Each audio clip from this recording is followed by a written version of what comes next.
remember when Trump first got elected, there was this Twitter account that I then followed that would document the norms he was breaching. You know, some of them actually were breached and some of them were made up. And you look at what these Democrats have done in terms of the norms, right? Trying to get rid of the filibuster in the Senate, trying to add extra states, right? Talking openly about packing the Supreme Court with extra justices and disobeying Supreme Court rulings that they choose not to follow because they find them upsetting. You know, the Merrick Garland sicking the DOJ on parents who showed up to object to COVID protocols or critical race theory, and then leaking it to the New York Times, leaking, you know, private details about criminal investigations and so on to the New York Times while trying to maintain the moral high ground. All these things that they've changed, all these norms that never should have been crossed, that have been crossed, and now this. And I just think, you know, look at what happened on the judicial filibuster. They're talking about the Senate filibuster now. The Democrats want to get rid of the Senate filibuster, but look what happened on the you know, with respect to legislation. Well, look what happened with judges. The Democrats got rid of it under Harry Reid for lower federal court judges. And you remember Mitch McConnell standing up there and saying, "You will rue the day you did this because you will not always be in charge of this chamber." And it was exactly the right warning. That's exactly right. And sure enough, when the Republicans took control, they got rid of it for Supreme Court. And that's how Mitch McConnell got 3 justices under President Trump on there. Like, it's the only thing the Democrats understand. Now, it hasn't led them to stand down. It's gone even more escalatory to where they're now talking about getting rid of it on the Senate and legislation.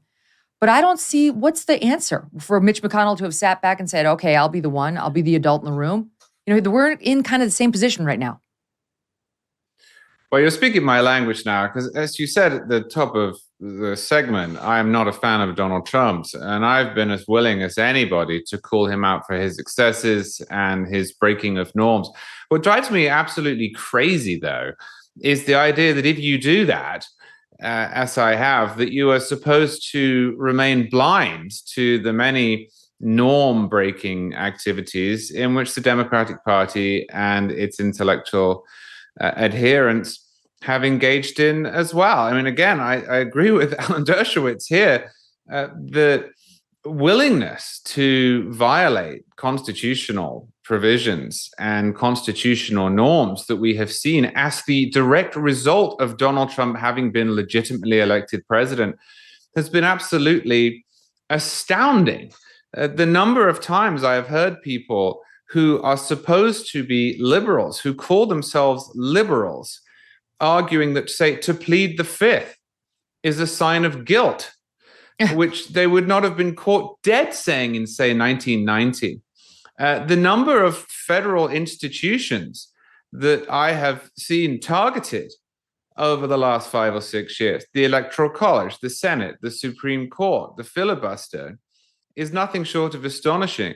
And even with this president, the current president of the United States, Joe Biden, it is not an excuse. It is not exculpatory to say, but Donald Trump. If the president of the United States, as he has, repeatedly ignores Congress. Last year, the president of the United States issued an executive order to forgive student loans without Congress. This was a flagrant violation of separation of powers, and I assume and I hope it will be upheld as such at the Supreme Court. But Donald Trump does not enter into it. The year before, President Biden was told by the Supreme Court that Congress had to manage any eviction moratorium. He did it anyway. This has been a pattern with him. So, yeah, we do not have a problem with just one party or just one person with norm breaking in this country. And it's just bizarre to me that when this is pointed out, these violations are deemed somehow magically different. And not just norm breaking, law breaking.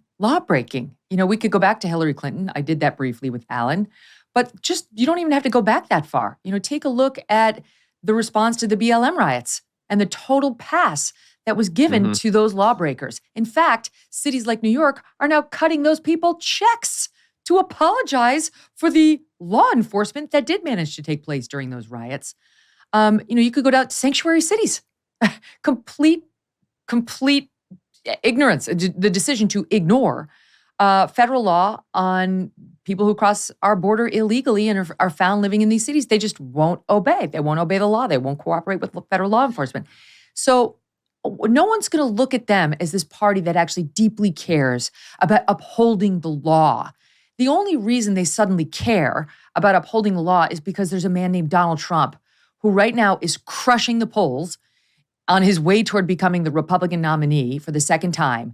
And there's a faction of the Democratic Party that believes if we indict him, he won't be able to do it. And there's a faction of the Democratic Party that believes if we indict him, it'll make him more likely to be the opponent to Joe Biden, and we can beat him more easily. The motivations are not entirely the same.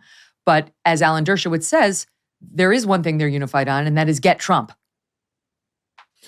Yeah, and I think it's important, the point you just made about law breaking and ignoring the law to this case. Alvin Bragg is quite famously the sort of prosecutor that lets all manner of crimes that I think most Americans would want to see harshly prosecuted go. Now, if we were talking here about someone who had come in and was an adherent of, the broken windows theory and said all of the laws on the books will be enforced in all circumstances, I am going to go after alleged criminals. Nothing will be left alone. Fine. I would still think this case was extremely weak, but it would be comprehensible. Alvin Bragg is the opposite.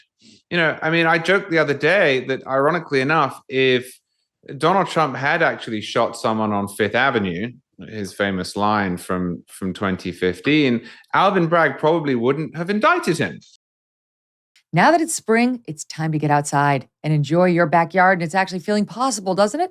But does your backyard need a makeover? Is it fun? Is it a good place to exercise or hang with the fam?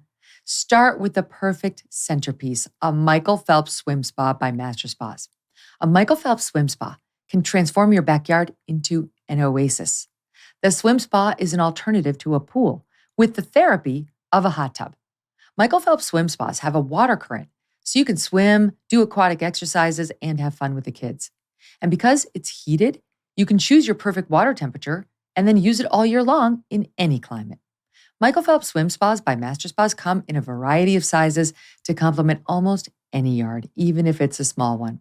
And this is not a long, intimidating project. In fact, delivery and installation can take less than a day once your space is ready. Michael Phelps Swim Spas are 100% made in the USA by Master Spas, the world's largest swim spa manufacturer. You will love your Michael Phelps Swim Spa by Master Spas.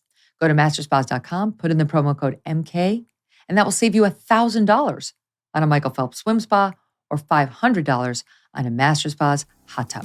That's masterspas.com, promo code MK. Hey, thanks so much for watching. If you like what you just saw, hit the subscribe button for more clips and full episodes.